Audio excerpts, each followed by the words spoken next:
La Bible déclare que le frère, Jacques chapitre 1 verset 9 et 10, puis on va aller au chapitre 5, que le frère des conditions humbles se glorifie de son élévation, que le riche au contraire se glorifie de son humiliation, car il passera comme la fleur de l'herbe.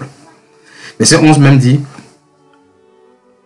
le soleil s'est levé avec sa chaleur ardente, il a desséché l'herbe, sa fleur est tombée et la beauté de son aspect a disparu. Ainsi le riche se flétrera dans ses entreprises. L'évangile du coronavirus.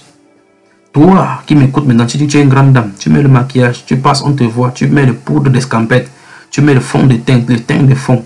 Au point où tant tu passes n'importe quoi, si la sueur coule sur toi, ça coule sur ton habit, ça va t'intégrer, il n'y a pas de problème. La Bible déclare que ta beauté est une fonction décroissante du temps, que ça va sauf que passer. Tu peux fermer les rides, mais quand tu vas te laver, tu vois au miroir et toi-même tu sais que ça ne va pas avec toi.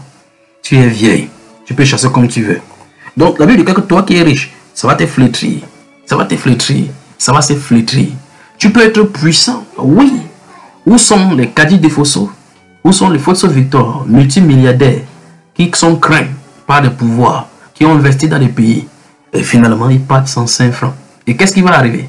Les dislocations familiales, les guerres fratricides, l'héritage qui ne sert à rien. Salomon avait posé la question, tout ce qui perd le temps à chercher sur la terre-ci, est-ce qu'il est sûr qu'après son départ, les gens pourront tenir et jauger et manipuler cette richesse-là, tout ce qu'il a fondé là, comme il se doit? Il a posé la question, mais il n'a pas le pouvoir pour revenir, pour contrôler. Qu'est-ce qui va arriver à ces deux-là? Et maintenant, voilà, on entend les cris en Tarikon.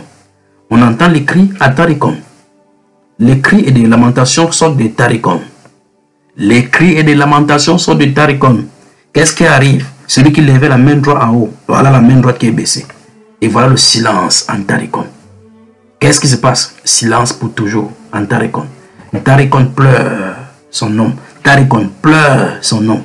Et oui, et la nouvelle va, comme l'Ecclésiaste le dit, ça va comme un traîner de poudre. Et c'est une tollée.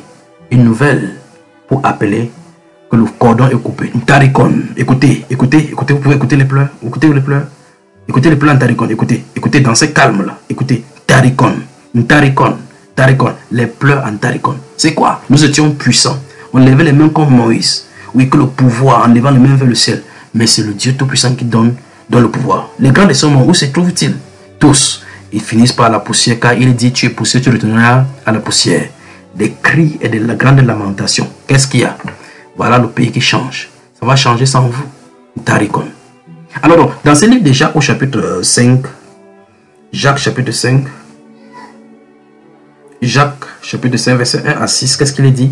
La Bible déclare, à vous maintenant, à vous maintenant, à vous maintenant. Vous avez entendu? Riche. C'est de vous dont il est question. Pleurez et gémissez. Je crois que c'est l'évangile du coronavirus là maintenant. Chacun pleure ses intérêts. On pleure l'économie. On pleure ses intérêts. On pleure la richesse que nous n'avons plus.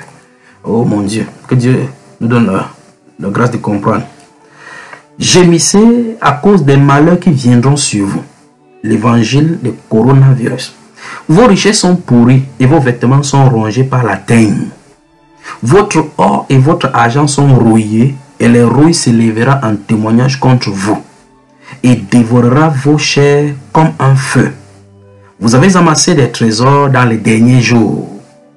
Voici le salaire des ouvriers qui ont moissonné vos champs et dont vous les avez frustrés. Cris, et les cris des moissonneurs sont parvenus jusqu'aux oreilles du Seigneur des armées. Vous avez vécu sur la terre dans les voluptés et dans les délices. Vous avez rassasié vos cœurs au jour du carnage. Vous avez condamné, vous avez tué le juste qui ne vous a pas résisté.